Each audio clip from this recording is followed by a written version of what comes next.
the global architecture. Thank you, Secretary Rubin. I yield back, Mr. Chairman. Thank you. Mr. Sanders. Thank you, Mr. Chairman. You're probably not going to miss me, but I think I'm coming back. So. and Mr. Sanders, we look forward to it. Mr. Chairman, in all due respect to my friends, Mr. Grinspan, Mr. Rubin, and Mr. Summers, their testimony, which is similar to testimony that we have heard from them in recent years, is coming from an Alice in Wonderland perspective. It just doesn't have anything to do with reality. Mr. Chairman, whether anyone likes it or not, and I hate to break this to you, the IMF has failed and failed dismally. Given the horrendous record of the IMF in making life worse for the people of Mexico, worse for the people of Asia, worse for the people of Russia, not to mention all of the austerity programs and in Africa and Latin America and the misery that those programs have caused. Why in God's name would anyone want to continue along the incredible path of failure that has been the record of the IMF? That, to my mind, would be insane. Now, Mr. Chairman, that's my view. But let me mention to you and quote the point of view of a number of other people whose opinion is not normally mine. This Sunday's, just last Sunday's New York Times, and I quote, "It's only a bit of an overstatement to say that the free market, IMF, Bob Rubin, and Larry Summers model is in shambles," end of quote, said John S. Wadsworth Jr., who runs Morgan Stanley's operations in Asia. According to a Wall Street Journal editorial from July 20th, 1998, quote, "The IMF helped create the very crisis that Mr. Kamdasu says he now needs more money to solve," end quote. And the Wall Street Journal, not noted to be a progressive organ that I have a lot in common with, has constantly talked about the failure of the IMF and the issue of moral hazard. Now let me quote from a very important letter that we received in Congress from 126 delegates to the Mexican Congress, from the PRD party, the second largest political party in Mexico. And I quote, "Contrary to the view promulgated by the Clinton administration and the U.S. media, the packaging of $12.5 billion from the Exchange Stabilization Fund and $17.8 billion from the IMF to bail out Mexico benefited only foreign investors and a small group of already wealthy Mexican investors while wreaking havoc on our national economy," end of quote. A letter from 140 American and international environmental groups, labor unions, and development organizations says, and I quote, "The disastrous impact of IMF-imposed policies on workers' rights, environmental protection, and economic growth and development, the crushing debt repayment burden of poor countries as a result of IMF policies, and the continuing secrecy of IMF operations provide ample justification for denying increased funding to the IMF," end of quote. Let me say a word about Russia. Poor, tragic Russia. When communism fell in 1991, the Russian government received the attention and the policy guidance and $20 billion from the IMF.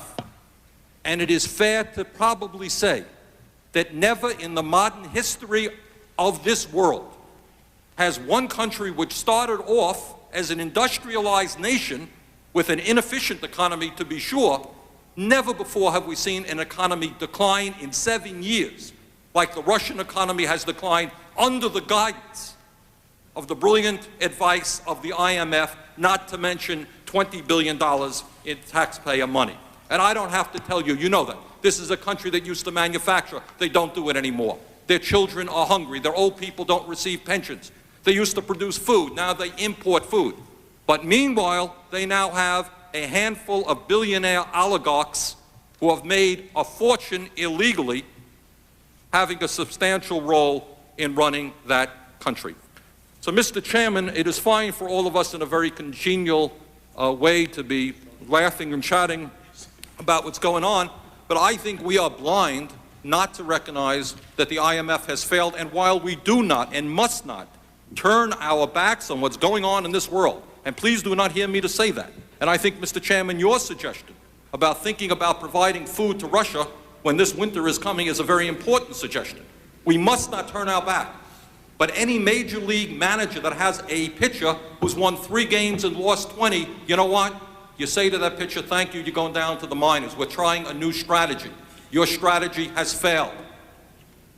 So I would simply like to ask Mr. Grinspan or Mr. Rubin or Mr. Summers, how, given the horrendous record of the IMF in Russia, in Asia, in Africa, in Latin America, and all the suffering that it has caused to poor people, while rich people in almost every country have become richer, how in a straight face can you come before the taxpayers of the United States and say, hey, we want $18 billion more to continue this failed policy? Mr. Grinspan, Mr. Rubin, I don't know. Congressman, if we agreed with your appraisal, I think we would agree with your conclusion. I think the problem is we don't agree with your appraisal. Yes, you think that the IMF has been successful in Russia after $20 billion in guiding that country since the fall of communism? I think I stipulated the conditions under which I think they have failed or succeeded. I would not characterize what the IMF has done anywhere as an unmitigated success, but I scarcely would conclude the wholly negative view which you have adduced. Mr. Grinspan, your testimony goes around the world very quickly.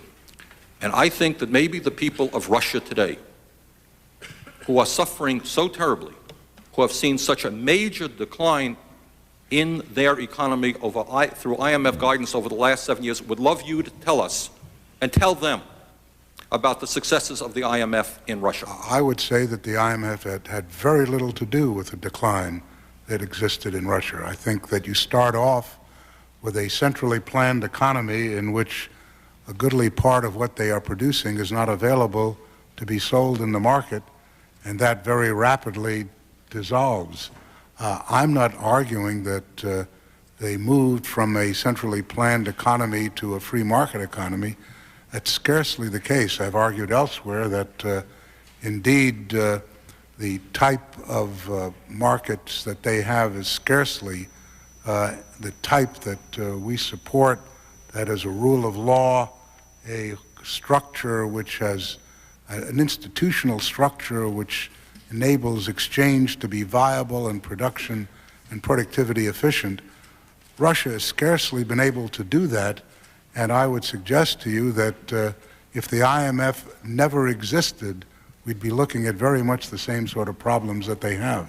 But we put $20 billion of IMF money into Russia. My next question is one that has not been, just one more question, Mr. Chairman. I think others have had as much time.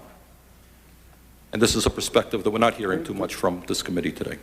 You're true on the perspective. You're true that others have gone over. We're over about 10 minutes. We have a lot of members. If you could ask him very briefly. We've learned recently through the subcommittee that Mr. Backus is the chairman of and I'm the ranking member, that in fact, despite all the resolutions and amendments passed by the United States Congress urging our representative to the IMF to use his or her voice and vote to protect workers' rights or a moral hazard, guess what? We have learned that our representative never asks for any votes at the IMF, and virtually all of the important decisions are taken without votes. Now, what does this tell about IMF and the Treasury Department's respect for the will of Congress? Mr. Summers, did you want to, or Mr. Let me, if I could, respond to Mr. Sanders. I think actually it makes the point in the opposite direction that you've suggested. There are very few votes taken, and most of this is resolved through informal conversation and discussion. No, that's precisely the point. And it's voice and vote. And let me assure you that we are exceedingly mindful of Congress's directions with respect to the use of the voice and vote, and have used that voice very powerfully in the consultation, so that while it is true relatively few of these decisions reach a vote, we are much more effective on behalf of that which Congress has directed us to do through a consultation process in which we can exercise intellectual and moral suasion than we are in a vote where we're only one of 182 nations, although we, I think, have something like 18% of the vote. But we have veto power. Can you give us that discussion about our role, or is that closed discussion? Excuse me? Can you provide us that evidence, the testimony about the role that we play within these IMF discussions, or is that closed information? We would be happy to come and discuss it if you'd like. But it's secret information. It's not published. Let me say we are very much in favor of increased transparency in the IMF, if that's your point. We agree with that. Thank you. But we're also very happy to come and discuss the issue with you. Mr. Lucas. Thank you, Mr. Chairman, and gentlemen of the panel, I'd like to state for the record, since we're on this topic, that probably contrary